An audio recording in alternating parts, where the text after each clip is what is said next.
Micah Hamilton becomes Boro's fourth permanent signing of the summer, and according to Kieran Scott, there's more to come.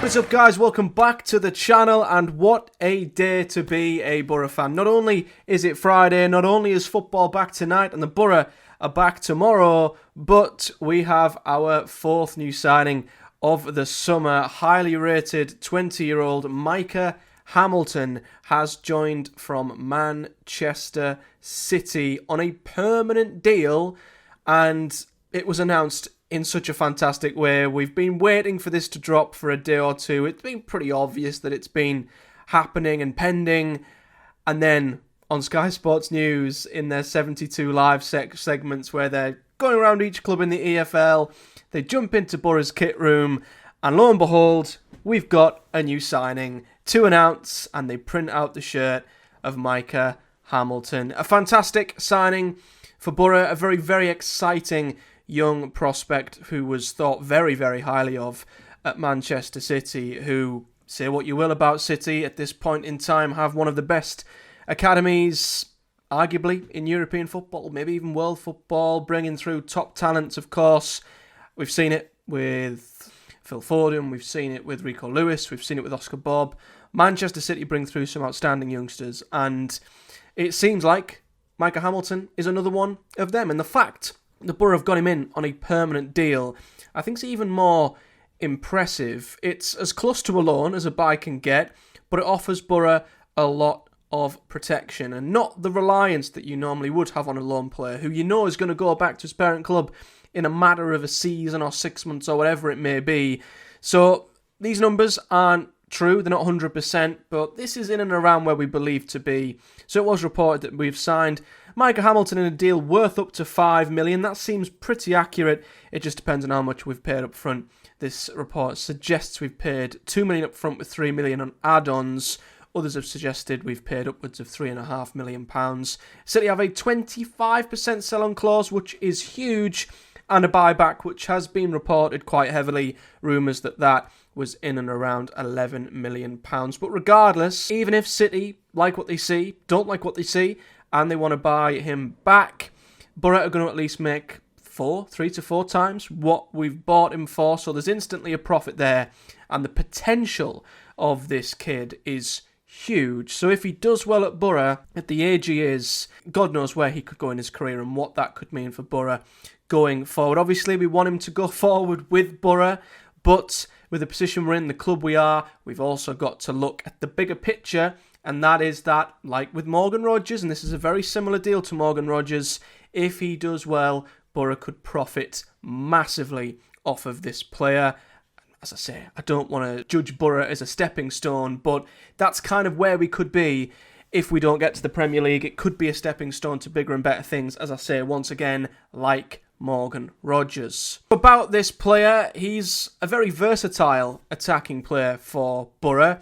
He can play anywhere across the front three, which obviously fits with our system. He can play on the right, he can play in the middle, he can play on the left. We will have a little look at the squad depth in a bit more detail at the end of the video, but I think even though he's predominantly a left-sided player, I don't think he'll play there. I think when you've got Bergzorg, who's clearly competing with Riley McGree on that left-hand side, more likely to, in my opinion, either compete with Azaz at the 10, with Gilbert 2, or with Jones on the right-hand side, obviously with Marcus Forss out injured for the long term. So it's good, it's versatile, you know, and this is what Boro had last season with Silvera, Greenwood, Rogers, players who could slot in across the attacking three, and Hamilton offers us exactly that. But he's our player, and that's the most important thing. In terms of his record thus far, he's not played in the Premier League for Manchester City, although he has played in the Champions League, and in that Champions League game, he got a goal and an assist. It was in a 3-2 win last year against, is it Krvina Zvezda? I'm not even going to try and pronounce it. I've absolutely butchered that. But yeah, he got a goal and an assist in that game. So he's a promising talent who's played arguably at the highest level for City in European competitions. He's also been pretty prolific in the Under-18 Premier League. He's played 27 times there, scoring 12, assisting 8, which equated to a goal every 146 minutes. And in the Premier League too, he made 34 appearances, a lot of them last season, scoring 6, assisting 8. So, yeah, incredibly well thought of player, lots of potential, delighted he's at the club. And, this is being deemed a really smart pickup for Boro, and a lot of more neutral journalists throughout the football community are really hyping this up as a massive, massive purchase for us. And a really good signing that we've beat a lot of clubs too. It's almost like we've got under the radar and got him because no one else was linked. So, yeah, very well done for Boro. Great getting this over the line when we did.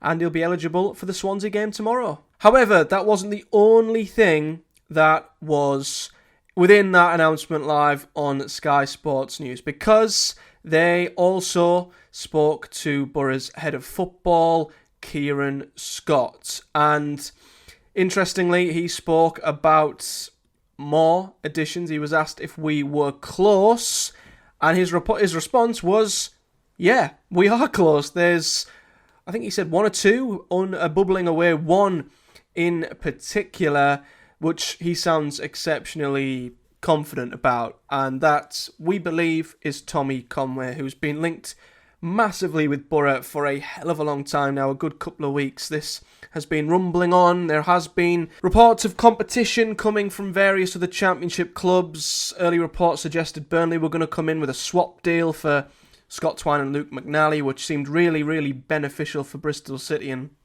when reports of that swap deal come out, I thought that was us done, to be honest. But swap deals are quite complicated, and that doesn't seem to have really gotten off the ground. Plus, Burnley have 40-plus players in their squad, so do they really need another forward in Tommy Conway? And will he play much there? Probably not. Other clubs like Hull apparently put a bid in, which was in and around equal to Boro's, but again, they're not a club that's in a great position right now, and I think would be deemed more of a sideways step compared to him coming to Boro.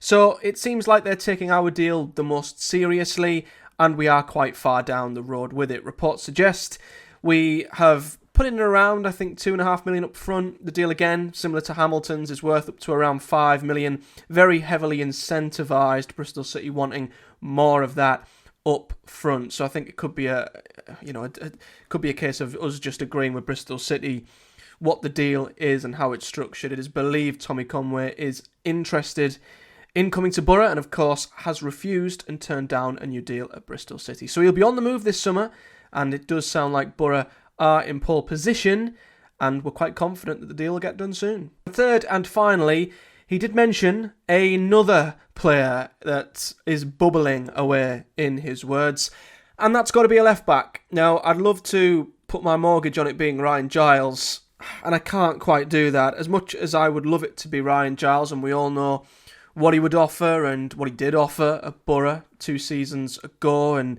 how he fits Michael Carrick's system perfectly, how we brought the best out of him.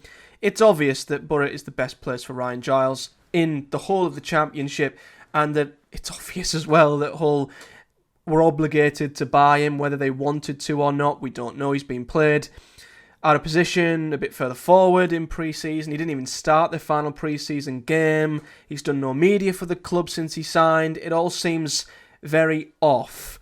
However, despite Boro being heavily linked early in the window and quote-unquote preparing a bid, it's gone incredibly quiet for the last couple of weeks. And rumours have started to come out that Boro are starting to look at alternative left-backs, which I can completely understand. Let's take a look at the squad depth graphic now while we've got it. As you can see, the one big area now we've brought in Hamilton where I think Boro need depth is at left-back. Pretty much in every position, we've got 2 players for every position. We've got good options up front. Conway would add massively to that. We've got options in behind each of the front 3. Howson and Hackney have both got understudies, you could say, beneath them.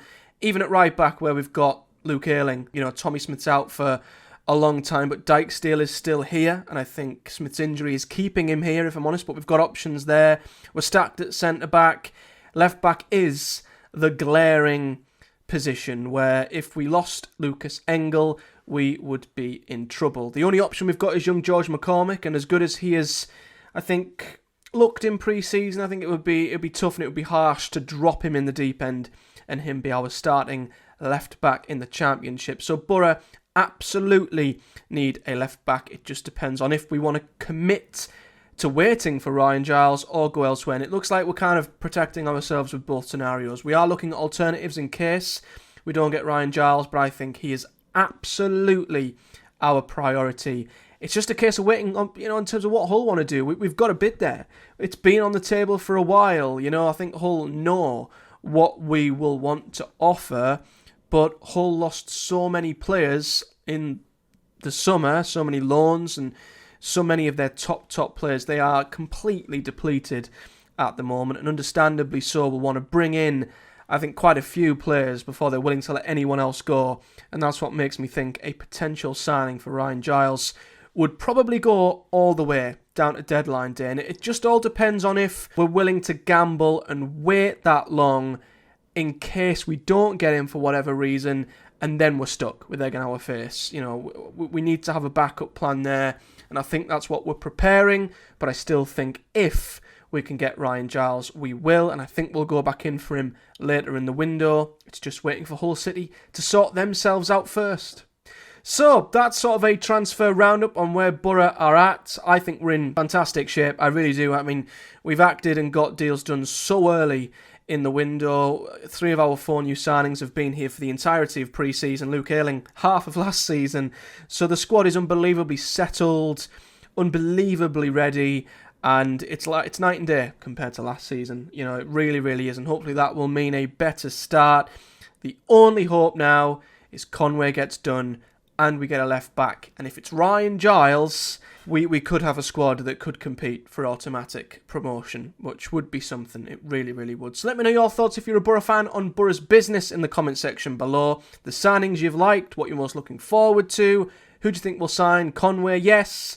Do you reckon we'll also get Ryan Giles potentially? And also, leave me a comment on any other thoughts in the comment section below. Subscribe. We obviously do lots of other Boro content here on the channel.